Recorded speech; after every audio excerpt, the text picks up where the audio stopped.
అందుకే నేను ఇక్కడ మాట రాసుకున్నాను. అదేంటంటే ఒక్క మాటలో చెప్తాను నేను మీకు. ఎవరైనా షార్ట్లో పెడతానంటే పెట్టండి, షార్ట్ మెసేజ్. విజ్ఞాపనం అంటే ఏంటో తెలుసా? భారంతో చేసేది, బాధ్యతతో చేసేది, భయభక్తులతో చేసేది. బజారోళ్ళు చేసినట్టు చేసేది కాదు. స్తోత్రం చెప్పు చెప్పు 3 మాటలు చెప్పా.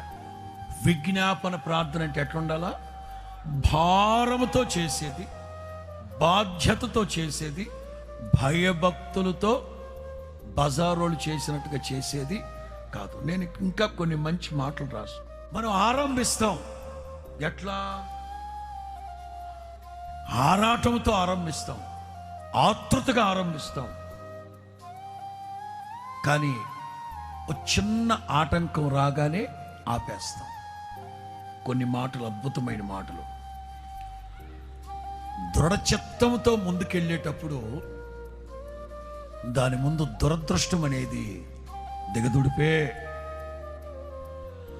సంకల్పంతో నీవు ముందుకెళ్ళేటప్పుడు వైకల్యం అనేది దిగదుడిపే.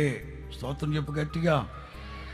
ఇవన్నీ చాలామంది ఆరంభిస్తారు కానీ కొనసాగించరు. విజ్ఞాపనం అనేది బహు ప్రాముఖ్యమైనది.